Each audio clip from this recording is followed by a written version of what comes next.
अस्सलाम वालेकुम बेटा। बेटा आज का हमारा टॉपिक है elastic collision in one dimension. हम इलास्टिक कोलिजन की डेफिनेशन देख चुके थे कि अजसाम के दरमियान में इस तरह का टकराव कि उनकी काइनेटिक एनर्जी और लीनियर मोमेंटम दोनों कंजर्व रहें। डेफिनेशन हमने कर ली थी, लेकिन आपके सिलेबस के अंदर एक लॉन्ग क्वेश्चन ये बनता है कि अजसाम अगर वन डायमेंशन के अंदर इलास्टिक कोलिजन कर रहे हो तो उस केस के अंदर बेटा थोड़ी सी कंडीशन जहन में रखिएगा कि elastic collision in one dimension के लिए कंडीशंस क्या हैं। एक तो जो आप अजसाम कंसिडर करेंगे, चाहे वो बॉडीज़ हों चाहे वो बॉल्स हों, कोई भी आप सिस्टम बनाने जा रहे हैं जो इलास्टिक कोलिजन करेगा, उसके लिए ज़रूरी है message should be smooth.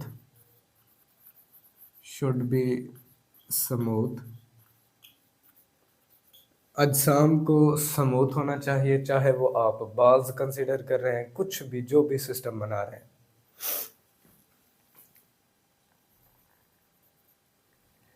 Motion of message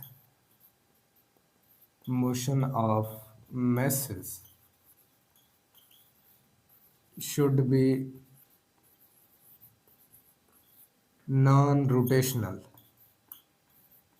कि जब अजसाम आपस में टकराए ना तो उस केस के अंदर ये रोटेट ना करें, रोटेशनल मोशन ना हो बल्कि लीनियर मोशन हो, सीधी सीधी हरकत करें, रोटेट ना करें किसी एक्सिस के गिर्द। और तीसरी जो कंडीशन है इम्पैक्ट पेरीमीटर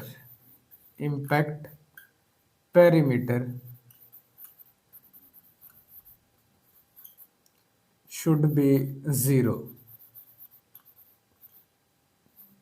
कि जब अजसाम आपस में टकराए ना तो इम्पैक्ट पेरीमीटर को ज़ीरो रहना चाहिए। ठीक है बेटा, इसका मकसद क्या है, मतलब इसके कहने का क्या है? देखिए, अजसाम जो भी आप सिस्टम बना रहे हैं तीनों डायरेक्शन से या दोनों डायरेक्शन से आकर ना टकरा रहे हैं, बल्कि एक ही डायरेक्शन हो जिसके अंदर ये टकरा रहे हो, तो उसके लिए ये लफ्ज़ इस्तेमाल किया जाता है इम्पैक्ट पेरीमीटर। स्टार्ट करते हैं बेटा अपने लॉन्ग क्वेश्चन को।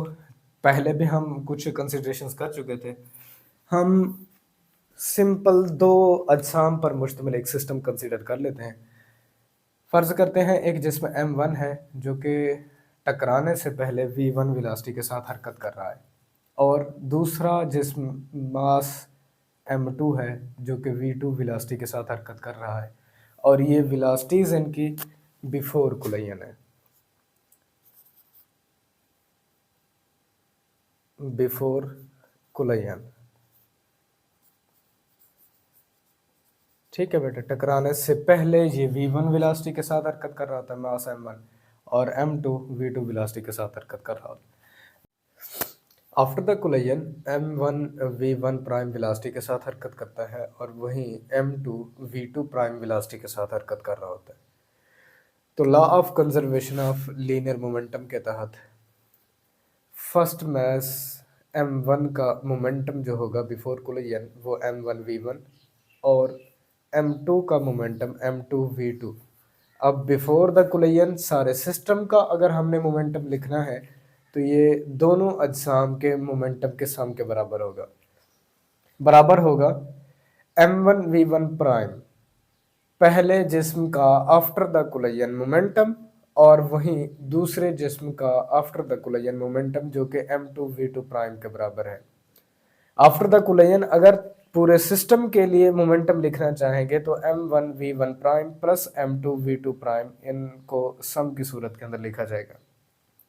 ठीक है बेटा, अब हमने इसके अंदर थोड़ी सी अरेंजमेंट्स कर लेनी है कि v1 m1 की तमाम तर टर्म्स को इकट्ठा कर लें। ये m1 की है और ये m1 v1 प्राइम, इसे राइट हैंड साइड के ऊपर लेके आएंगे, प्लस की टर्म है माइनस में हो जाएगी, और वहीं दूसरी m2 v2 ये टर्म इक्वेशन के राइट साइड के ऊपर लेके जाएंगे तो ये टर्म भी नेगेटिव हो जाएगी। अब दोनों में m1 कॉमन है, अलग कर दें, v1 माइनस v1 प्राइम, और इधर से m2 v2 prime minus v2, इसे इक्वेशन नंबर 1 कर दें। अगर कोलिजन इलास्टिक है। इलास्टिक कोलिजन की डेफिनेशन के मुताबिक हम ऑलरेडी पढ़ चुके हैं कि सिस्टम की काइनेटिक एनर्जी कंजर्व रहेगी। काइनेटिक एनर्जी का फार्मूला हाफ m1v1 स्क्वायर पहले जिस्म के लिए, फिर काइनेटिक एनर्जी का फार्मूला दूसरे जिस्म के लिए half m2v2 square. Total kinetic energy of the system before the collision, तो इनको हमने सम के अंदर लिख देना है। इसी तरह से m1 की after the collision kinetic energy m1v1 prime square, और वही हाफ m1v1 प्राइम स्क्वायर, और m2 की जो काइनेटिक एनर्जी है वो half m2v2 prime square. After the collision पूरे सिस्टम की काइनेटिक एनर्जी को लिखना चाहेंगे तो ये सम के अंदर लिखी जाएगी। हाफ दोनों में कॉमन है, अलग कर लें। इधर से m1v1 square plus m2v2 square, और इधर से दोनों में से हाफ कॉमन करेंगे m1v1 prime square plus m2v2 prime square आएगा। हाफ दोनों तरफ से कैंसिल आउट हो जाएगा। m1v1 square plus m2v2 square is equal to m1v1 prime square plus m2v2 prime square बाकी रहेगा हमारे पास। अब यहां से फिर से वही अरेंजमेंट कर लें कि जो m1 की वैल्यूज हैं उन्हें इकट्ठा कर दें और m2 की वैल्यूज को इकट्ठा कर दें। m1 की ये वैल्यू इस तरफ आकर माइनस में हो जाएगी और m2 की ये वैल्यू इक्वेशन की दूसरी साइड पर जाकर नेगेटिव हो जाएगी। Left hand side of the equation में m1 कॉमन है, तो यहां से m1 common v1 square minus v1 prime square is equal to, इधर से m2 कॉमन है तो यहां से v2 prime square minus v2 square, इसे इक्वेशन नंबर 2 कर दें। अब दोनों इक्वेशंस को डिवाइड कर लें। Dividing equation 2 by 1, equation number 2 को आप 1 से डिवाइड कर लें। अब किस तरह से बनेगा यहां से गौर कीजिए। इक्वेशन नंबर 2 की ये लेफ्ट हैंड साइड यहां अबव लिखी जाएगी m1 v1 square minus v1 prime square, और इक्वेशन नंबर 2 की right hand side m2 v2 prime square minus v2 square. इसी तरह से इक्वेशन नंबर 1 की left hand side m1 v1 minus v1 prime, और इसी इक्वेशन नंबर 1 की right hand side m2 v2 prime minus v2। m1 से m1 cancel out हो जाएगा, m2 से m2 कैंसिल आउट हो जाएगा। यहां एक फार्मूला इस्तेमाल होगा, a square minus b square is equal to a plus b into a minus b। आपने ये बेटा फार्मूला पढ़ा हुआ है, तो उसी के मुताबिक आप v1 स्क्वायर को a स्क्वायर कंसीडर कर लें और v1 प्राइम स्क्वायर को b स्क्वायर कंसीडर कर लें, और इनके दरमियान में माइनस है। अब ये फार्मूला के तहत खोल सकते हैं, a जमा b a नफी b, तो v1 plus v1 prime into v1 minus v1 prime. इसी तरह से यहां पर भी आप फार्मूला ये इस्तेमाल करेंगे तो ये v2 prime minus v2 v2 prime plus v2। अब जो टर्म्स कैंसल आउट होती है उन्हें कैंसल आउट कर दें, तो ये कैंसल आउट हो जाती है, यहां से भी माइनस की टर्म्स कैंसल आउट हो जाएंगी, प्लस की टर्म्स बाकी रहेंगी। v1 plus v1 prime is equal to v2 plus v2 prime, इसे इक्वेशन नंबर 3 कर दें। यहां बिफोर कोलिजन जो स्पीड्स थी उनको अलग कर लें। बिफोर कोलिजन m1 की v1 वेलोसिटी थी और m2 की v2 वेलोसिटी थी, आप इनको इकट्ठा कर दें क्योंकि प्लस में थी, और इसे दूसरी तरफ से लिखेंगे तो ये माइनस के अंदर टर्म लिखी जाएगी। इसी तरह से आफ्टर द कोलिजन जो वेलोसिटीज थी अगर उनको इकट्ठा करेंगे तो v2 प्राइम m2 की वो वेलोसिटी थी जो आफ्टर द कोलिजन वो एक्वायर करता था, और m1 की जो आफ्टर द कोलिजन वेलोसिटी है वो v1 प्राइम से हमने जाहिर की हुई है। आप यहां से माइनस को कॉमन करेंगे तो ये टर्म प्लस की माइनस में चली जाएगी, और जो माइनस की है वो प्लस में लिखी जाएगी। आप इसको ऐसा लिख सकते हैं। ये रिलेटिव वेलोसिटी है दो अजसाम की बिफोर द कोलिजन, और ये रिलेटिव वेलोसिटी है दो अजसाम के दरमियान में आफ्टर द कोलिजन, और यही चीज हमने प्रूव करनी थी। Relative speed of approach is equal to relative speed of separation. तो बेटा एक बात ध्यान में रखिएगा, आपका लॉन्ग क्वेश्चन बनता है, बाज़ दफ़ा वो आपसे यहाँ तक पूछ लेता है, बाज़ दफ़ा ये है कि आगे के ये केसेस वो शामिल करता है। तो आपका लॉन्ग क्वेश्चन 2 पार्ट्स के अंदर है। पहला क्वेश्चन हमारा यहाँ पूरा हो जाता है। अगर तो वो क्वेश्चन आपसे करे कि साबित करें relative speed of approach is equal to relative speed of separation, तो आपने क्वेश्चन को यहाँ तक लिख के छोड़ देना है। अगर वो आपसे कहे कि रिलेटिव स्पीड्स की कैलकुलेशन करें, तो आपने वहाँ कैलकुलेशन भी करके देनी है in terms of masses of the body, तो आगे आपने कैरी करना है। अब यहाँ से इसी इक्वेशन नंबर 3 में से अगर हम v1 प्राइम को फाइंड करना चाहते हैं तो v1 की वैल्यू दूसरी तरफ जाकर माइनस हो जाएगी। इसे लिखा जाएगा v2 plus v2 prime minus v1। इस इक्वेशन ये जो अब वैल्यू आई है v1 प्राइम की, बेटा इसे इक्वेशन नंबर 1 के अंदर पुट कर दें। ये हमने इक्वेशन 1 बनाई थी। अब इस इक्वेशन के अंदर इस जगह पर हमने इसे रिप्लेस करना है। देखिए m1 वैसे का वैसे, v1 भी वैसे, माइनस v1 प्राइम की ये सारी वैल्यूज लिखी जाएंगी। और यहाँ पर गौर कीजिए, मैंने माइनस को डायरेक्टली तौर पर ज़रब कर दिए। ये v2 माइनस में आएगा और ये माइनस v2 प्राइम, और जो माइनस की टर्म है उसे प्लस कर देना। राइट हैंड साइड वैसे की वैसे रह जाएगी। अब इसको थोड़ा सा रीअरेंज कर लें, v1 और v1, तो इसे 2v1 लिख लें और बाकी जो टर्म्स हैं उसे वैसे रहने दें। राइट हैंड साइड इक्वेशन की वैसे लिखी जाएगी।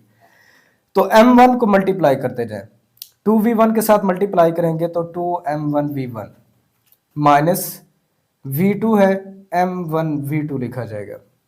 v2 प्राइम है, m1 को मल्टीप्लाई करेंगे तो माइनस m1v2 प्राइम लिखा जाएगा।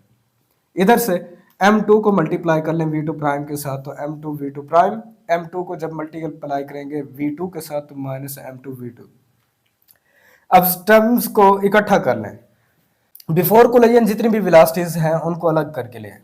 ये v1 बिफोर कोलिजन की थी तो 2m1v1 माइनस ये भी v2 बिफोर द कोलिजन थी, मास 2 की वैल्यू, तो इसको भी अलग करके लें। इसके अलावा ये जो टर्म मौजूद है m2v2 की, इसको भी दूसरी तरफ लेके आएंगे, माइनस की टर्म प्लस हो जाएगी। बाकी जो आफ्टर द कोलिजन वेलोसिटीज हैं उनको इकट्ठा कर लें, m2v2 प्राइम और ये v2 प्राइम, चूंकि after the collision mass m2 की वेलोसिटी थी तो इसे दूसरी तरफ लेके जाएंगे इक्वेशन के, तो ये प्लस में हो जाएगी m2v2 प्राइम का। अब इनको रीअरेंज कर लें बेटा। यहां से गौर करें, v2 प्राइम कॉमन है और यहाँ जहां जहां वैल्यूज एक सेम है उनको इकट्ठा कर दें। तो इनमें v2 सेम है, आप माइनस का m1 और प्लस के m2 अलग कर देंगे, तो यहाँ मैंने m2 माइनस m1 लिखा हुआ है। ये टर्म सिंगल है, इसे वैसे रहने दें। यहाँ से v2 प्राइम कॉमन है, v2 प्राइम कॉमन कर देंगे तो m1 प्लस m2 रहेगा। हमने रिलेटिव स्पीड्स मालूम करनी है, वो relative speeds after the collision यहाँ हमारे पास मौजूद है। तो v2 प्राइम हमने फाइंड करना है, तो इसके साथ टर्म्स जो मल्टीप्लाई हो रही हैं वो दूसरी तरफ डिवाइड कर दें।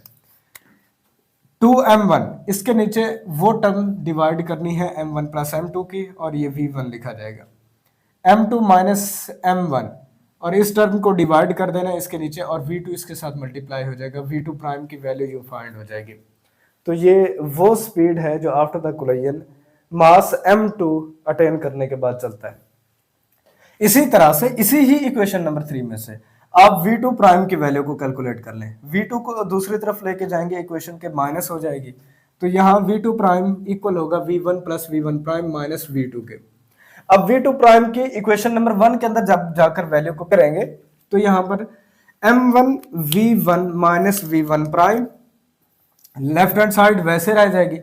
m2 v1 पहले ही मौजूद था, ठीक है बेटा, और बाकी जितनी भी टर्म्स हैं वो हमने यहाँ रिप्लेस करनी है। तो v2 प्राइम की जगह पर हमने इसकी वैल्यू को रिप्लेस करना है, तो v2 प्राइम की वो वैल्यू यहाँ v1 plus v1 prime minus v2, और इधर से माइनस v2 साथ था तो उस माइनस v2 को यहाँ पर लिखा गया। अब यहाँ गौर कीजिएगा, आप यहाँ इन v2 को इकट्ठा कर लें, आपकी मर्जी, या पहले m2 को मल्टीप्लाई कर लें। मैंने यहाँ m2 को मल्टीप्लाई किया हुआ है, तो आप जिस तरह से इसको कैलकुलेट करना चाहते हैं। फर्स्ट टर्म में लेफ्ट हैंड साइड के अंदर m1 को मल्टीप्लाई करेंगे m1 v1 minus m1 v1 prime, और सेकंड टर्म के अंदर m2 v1 के साथ m2 v1 प्राइम के साथ तो m2 v1 प्राइम। m2 को जब v2 के साथ मल्टीप्लाई करेंगे तो माइनस m2 v2 बनेगा। इसी m2 को जब v2 के साथ मल्टीप्लाई करेंगे माइनस का m2 v2 लिखा जाएगा। अब इनको इकट्ठा कर दें, minus m2 v2 minus m2 v2, तो माइनस 2 m2 v2 लिखा जाएगा, बाकी टर्म्स वैसे रह जाएंगे। फिर वो तरीका कार करना है कि आपने जितनी भी स्पीड्स हैं बिफोर द कोलिजन उनको इकट्ठा कर लेना है, m1 v1 और m2 v1।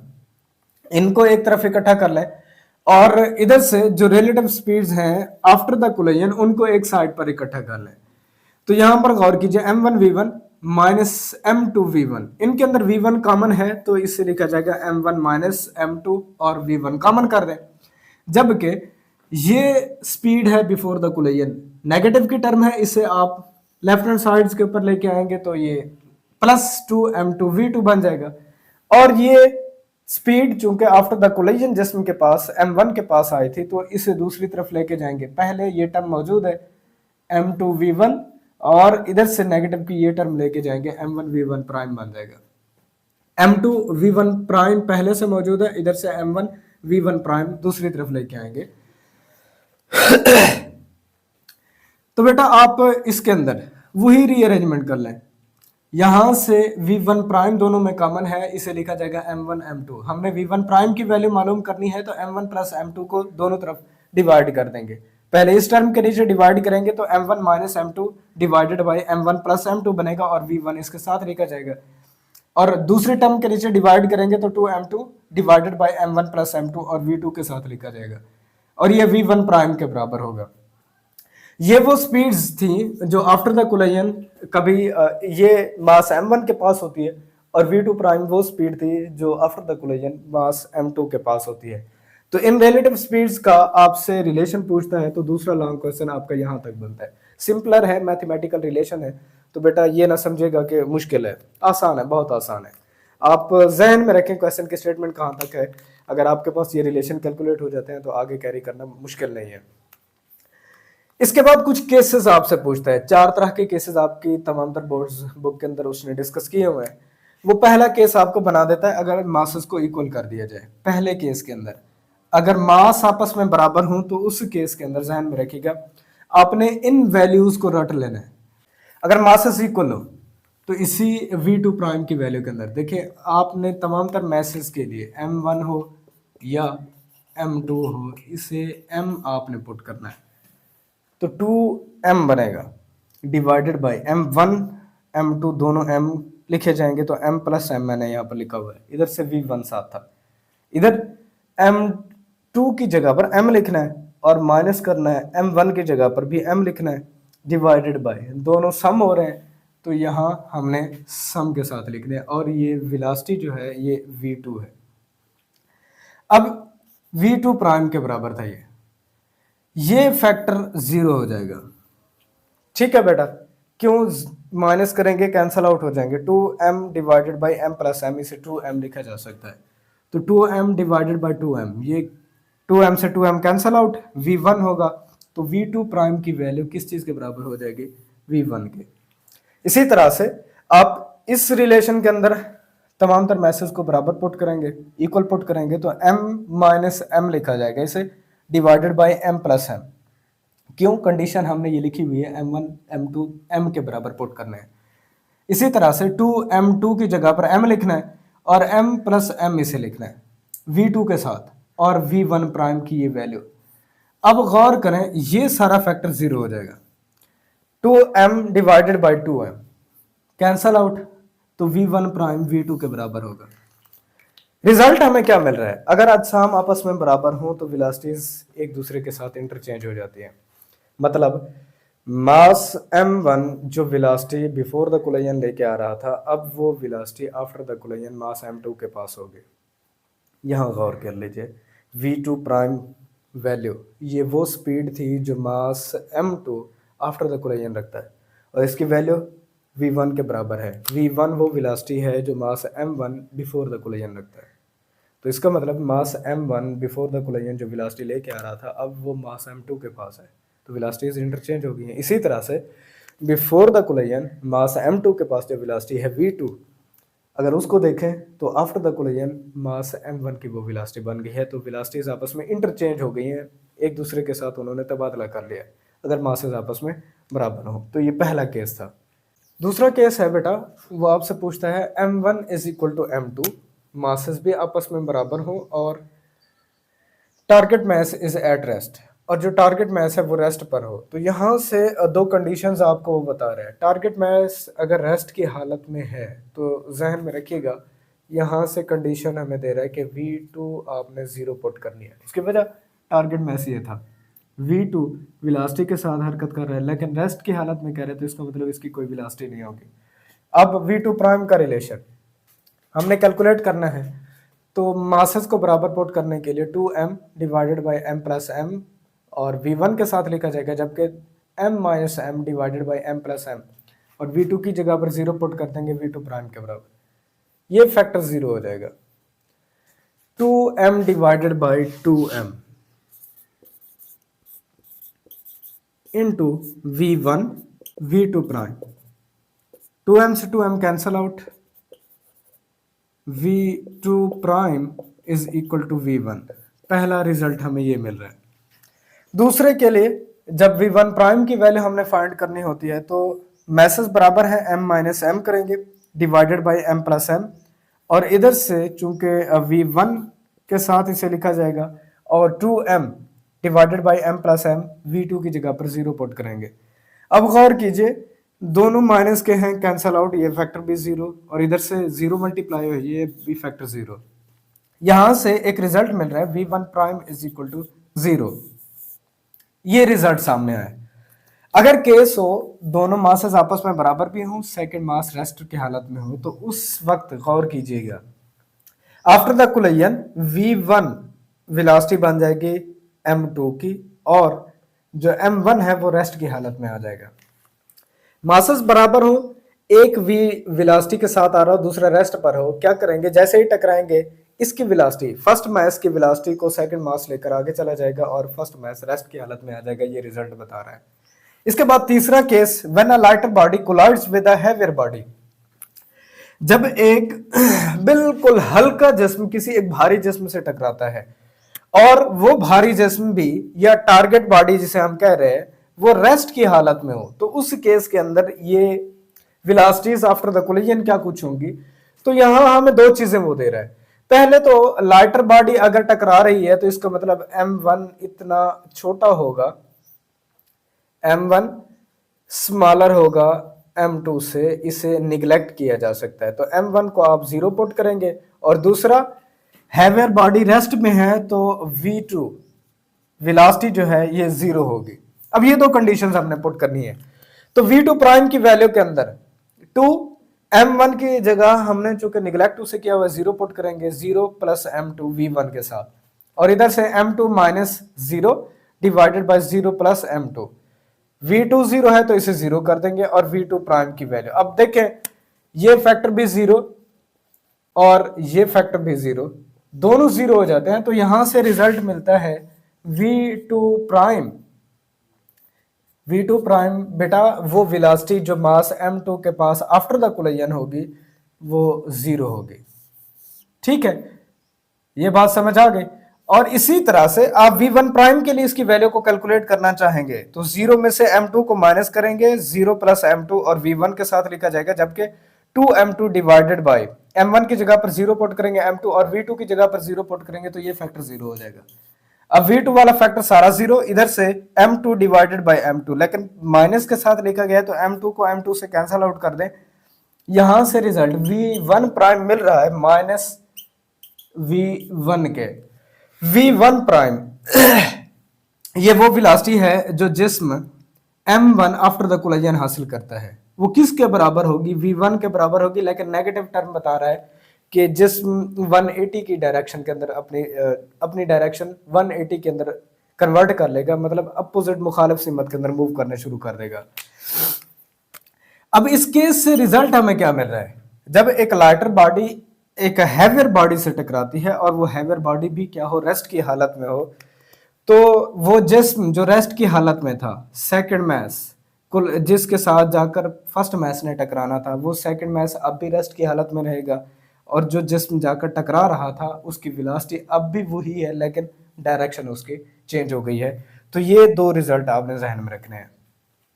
इसके बाद फोर्थ वन केस आता है when the massive body collides with the lighter body at rest.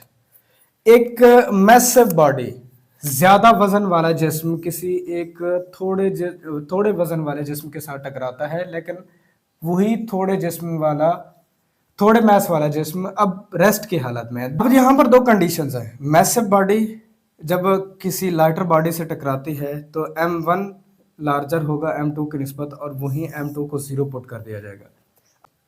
Second body के लिए कंडीशन है कि ये रेस्ट की हालत में है, तो इसका मतलब ये v2 जीरो के बराबर होगा। तो v2 प्राइम की वैल्यू v2 की जगह पर भी जीरो को पुट करना है, m2 की जगह पर भी जीरो पुट करेंगे। अब यहां से ये फैक्टर तो कैंसल आउट हो जाएगा सारे का सारा, तो ये 2m1 divided by m1, m1 से m1 cancel out, v2 prime की value v2 prime is equal to 2v1 के बराबर होगा। क्लियर? इसके बाद m2 की जगह पर जीरो को पुट करें और v2 की जगह पर जीरो को पुट करें, ये फैक्टर जीरो, और यहां से m1 डिवाइडेड बाई m1 है, इसे भी कैंसल आउट कर देंगे, तो v1 प्राइम बराबर होगा v1 के। ये दो रिजल्ट्स बता रहे हैं कि अगर एक मैसिव बॉडी किसी एक लाइटर बॉडी से टकराती है और वो लाइटर बॉडी रेस्ट की हालत में हो, तो हमेशा याद रखिएगा टकराने के बाद जो बॉडी रेस्ट की हालत में थी और लाइटर थी वो दुगनी वेलोसिटी के साथ हरकत करना शुरू कर देती है। ठीक है, दुगनी वेलोसिटी भी किसकी?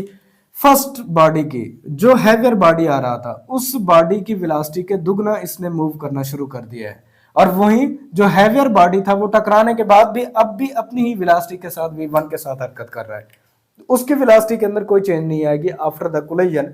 तो ये रिजल्ट्स आपने ध्यान में रखने हैं बेटा। इसके अंदर इंपॉर्टेंट बात ये है कि ये रिजल्ट्स इनकी कंडीशन वो आपको बता देता है, और स्पीड्स आफ्टर द कोलिजन क्या कुछ होगी, जैसा कि मैं ये आपको बता रहा हूं कि v1 प्राइम बराबर होगी v1 के, पहला जिस्म अब भी उसी वेलोसिटी के साथ हरकत कर रहा है, और जो v2 प्राइम है वो 2v1 के बराबर है। जो बॉडी लाइटर भी थी और रेस्ट की हालत में थी, अब वो दुगनी वेलोसिटी के साथ हरकत करना शुरू हो गई है। तो ये रिजल्ट्स वो आपसे काफी जगहों पर बोर्ड्स के अंदर एमसीक्यूज के तौर पर पूछ चुका है, तो आपने इन रिजल्ट्स को ध्यान में रखने हैं। चारों केस जितने भी हमने पढ़े हैं इनके अंदर रिजल्ट्स इंपॉर्टेंट है कि आफ्टर द कोलिजन टकराने के बाद अजसाम की वेलोसिटीज किस तरह से होती हैं, रेस्ट की हालत में आ जाता है, दुगना वेलोसिटी के साथ हरकत करना शुरू कर देता है, या फिर अब भी रेस्ट की हालत में है, दूसरे जिस्म की जो टकराने के बाद की वेलोसिटी है वो क्या कुछ होगी। तो इन रिजल्ट्स को अपने जहन में रखिएगा, ये बहुत इंपॉर्टेंट है। तो ये था आज का हमारा topic, elastic collision in one dimension, और फिर हमने इसके लिए मुख्तलिफ केसेस को डिस्कस किया जो आपके सिलेबस के अंदर शामिल थे। आई होप वीडियो आपको पसंद आई होगी। अपने नेक्स्ट लेक्चर में मिलते हैं, इजाज़त दीजिए, अल्लाह हाफ़िज़।